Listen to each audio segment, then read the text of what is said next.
मैं कब से खड़ी हूँ।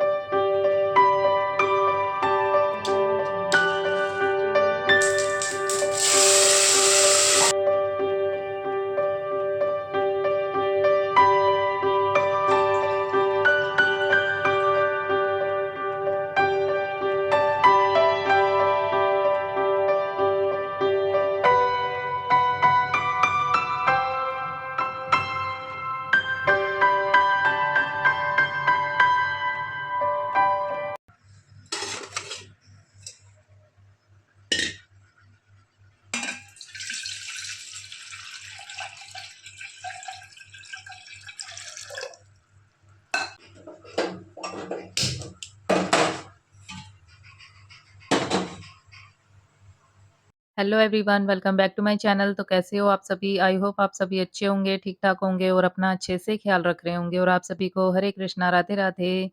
तो अभी सुबह के बज रहे हैं 4:30, तो सबसे पहले मैं पीऊँगी पानी। तो जैसे कि आपको पता ही है कि सुबह उठते ही मैं जो है 2 गिलास जितना पानी पीती हूँ। तो पानी मैंने पी लिया और अब आ गई हूँ मैं छत पर। तो कल हमारे यहाँ पर बड़ी तेज़ बारिश हुई थी, तो बच्चों ने कॉलेज जाना था, तो बारिश काफ़ी तेज़ हो गई थी, तो उनकी छुट्टी भी हो गई थी इस वजह से। और आज हमारे यहाँ पर जो है धुंध पड़ गई है, तो जैसे सर्दियों में हो जाती है वैसे ही हो रखी है। तो नीचे का एरिया तो एकदम लग रहा है क्लीन है, पर लेकिन ऊपर जो है काफ़ी धुंध हो रखी है। तो ये देखिए आपको कैमरे में गिरती हुई भी नज़र आ रही होगी। तो ठंड तो नहीं है, पर लेकिन एकदम ओस जैसा हो रखा है और कुछ भी दिखाई नहीं दे रहा। तो जैसे जनवरी के मौसम में धुंध पड़ती है, सेम वैसा ही मौसम हो रखा है। तो ठंड तो नहीं है, पर धुंध हो रखी है। तो ये दिख भी रही होगी आपको कैमरे में। तो बस अब थोड़ी देर जो है मैं टहलूँगी छत पर, क्योंकि पानी पी के एकदम साथ के साथ जो है मैं जैसे प्राणायाम वगैरह नहीं करती, पानी पी के थोड़ी देर टहलना चाहिए। और 15 से 20 मिनट बाद जैसे हम पानी पीते हैं, तो 15 से 20 मिनट बाद ही जो है हमें योगा या प्राणायाम करना चाहिए। क्योंकि पानी भी अच्छे से पच जाना चाहिए, फिर उसके बाद ही योगा वगैरह हमें करना चाहिए। तो अब मैं चलूँगी नीचे, क्योंकि 15-20 मिनट हो गए हैं मुझे टहलते हुए। तो जब ज़्यादा सर्दी होती है या ज़्यादा गर्मी होती है, तो मैं योगा या प्राणायाम जो है वो अंदर ही करती हूँ कमरे में। क्योंकि ये होता है जब दिसंबर या जनवरी होती है, तो उस समय काफ़ी ठंडी हवाएँ चल रही होती हैं, तो वो जो है हमारे शरीर के अंदर, हमारे फेफड़ों के लिए सही नहीं होती।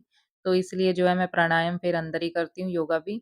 और गर्मियों में इसलिए नहीं करती बाहर, क्योंकि एक तो गर्मी होती है और दूसरी बात ये होती है कि मच्छर भी बहुत होते हैं। तो प्राणायाम करते समय हमें अपनी साँसों पे ध्यान देना होता है कि हमारी साँस कैसे चल रही है, पेट तक जा रही है कि नहीं जा रही। तो जैसे कपालभाति जब हम करते हैं या नाड़ी शोधन भी, तो हमारा पूरा ध्यान जो है हमारी साँसों पे होना चाहिए। पर लेकिन अगर इस समय मैं बाहर अगर करती हूँ ये प्राणायाम, तो फिर जो है मच्छर काफ़ी काटते हैं, तो वो ध्यान लगने नहीं देते। तो इसलिए जो है मैं अंदर की लाइट भी बंद कर लेती हूँ, पर लेकिन आज मैंने ऑन कर रखी है क्योंकि वीडियो शूट कर रही हूँ इसलिए। तो नहीं तो वैसे इस टाइम तो अंधेरा होता है, मैं लाइट बंद करके ही जो है प्राणायाम या योगा करती हूँ। क्योंकि बच्चे सोए होते हैं इस कमरे में, तो इसलिए मैं लाइट ऑन करके जो है उनको डिस्टर्ब नहीं करना चाहती, इसलिए जो मैं लाइट है बंद कर लेती हूँ। तो यहाँ पर मेरा योगा प्राणायाम का काम जो है वो खत्म हो गया है और अब घर के काम शुरू हो गए हैं। तो अब मैं लगाऊँगी पूरे घर का झाड़ू। तो जैसे कि आपको काफ़ी वीडियो में मैंने बताया है कि सुबह एक बारी मैं झाड़ू ज़रूर लगा लेती हूँ, क्योंकि जोत जगानी होती है।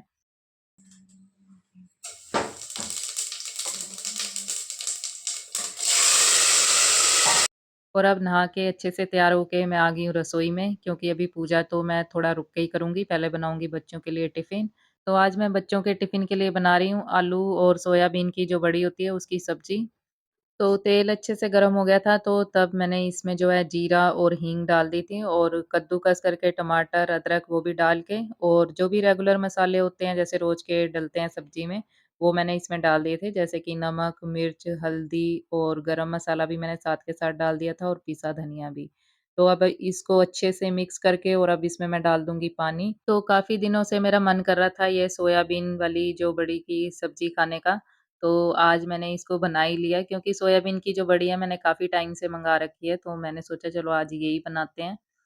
तो इसको मैं रख देती हूँ कुकर को दूसरी गैस पे, ताकि फटाफट से आ जाए इसमें सीटियाँ, क्योंकि सुबह का टाइम होता है जल्दी का, तो बच्चों का टिफ़िन क्योंकि पैक करना होता है। और अब मैं गूँध लूँगी आटा। तो आटा जो है मैं सुबह एक ही बार गूँध लेती हूँ, जैसे हमारा सुबह का भी हो जाता है और दोपहर में जैसे मैं होती हूँ या कन्नू होती है घर पे, तो फिर हमारा भी हो जाता है। क्योंकि दीपक जी का भी जो टिफ़िन है वो सुबह ही मैं पैक कर देती हूँ, तो उनका भी हो जाता है दोपहर का और बच्चे भी ले जाते हैं और बच्चे फिर शाम को आते हैं, तो फिर वो रात को एक ही बार खाते हैं खाना।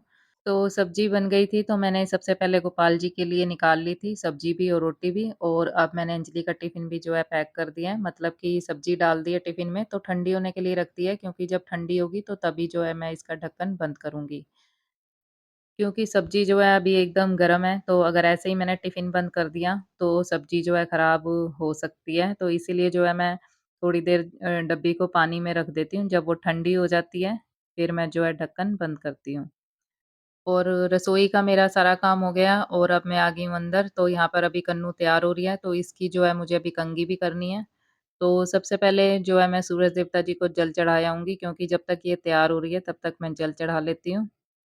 तो बस यहाँ पर कन्नू भी तैयार हो गया है स्कूल जाने के लिए, तो इसकी कंघी भी मैंने कर दी है, तो कंघी करने में इसके थोड़ा टाइम ज़्यादा लगता है। तो कंघी इसकी कर दी है मैंने और अब इसको मैं छोड़ के आऊँगी स्कूल बस तक, तो अभी ये दूध पी रही है।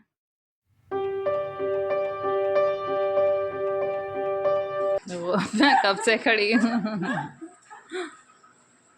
तो अब अंजलि भी चली गई है कॉलेज, तो हम हँस रहे थे क्योंकि मैं कब से कैमरा लेके खड़ी हूँ, तो ये शूज़ डाल रही थी, इसको नहीं पता था कि मम्मी कैमरा लेके खड़ी है, तो मैंने सोचा चलो ये निकलेगी तो थोड़ा-सा मैं वीडियो शूट कर कृष्ण लूँगी। कृष्ण तो इसने मेरी तरफ देखा कि मम्मी तो कैमरा लेके खड़ी है, तो इस वज़ह से ये हँसने लग गई और इसको मैं कह रही थी कि कब से मैं खड़ी हूँ कैमरा लेके और तू निकलने का नाम ही नहीं ले रही, तो इसने कहा कि मुझे क्या पता कि आप कैमरा लेके खड़े हो। राम राम हरे हरे हरे कृष्ण कृष्ण कृष्ण हरे हरे हरे राम राम राम हरे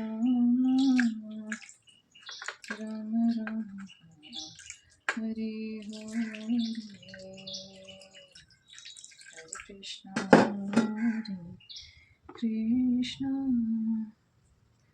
कृष्ण कृष्ण। तो बस मैंने गोपाल जी को जो है स्नान भी करवा दिया और अब इनको अच्छे से पोंछ लिया जाए।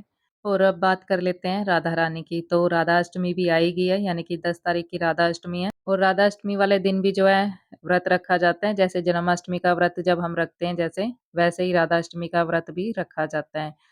तो व्रत जो है हमें अपनी शारीरिक क्षमता के अनुसार ही रखना चाहिए। तो अगर हम निर्जला व्रत रख सकते हैं तो निर्जला व्रत रखना चाहिए, नहीं तो हमें फलाहार व्रत रखना चाहिए। और राधा अष्टमी वाले दिन अगर आपके घर राधा रानी है तो बहुत अच्छी बात है, अगर नहीं है तो आप अपने बाल गोपाल को राधा रानी का जो स्वरूप दे सकते हैं। तो पिछली बार जो है मैंने छोटे जो बिहारी जी हैं उनको राधा रानी बनाया था, क्योंकि राधा ही कृष्ण है, कृष्ण ही राधा है, तो इसलिए हम अपने बाल गोपाल को जो है राधा रानी भी बना सकते हैं।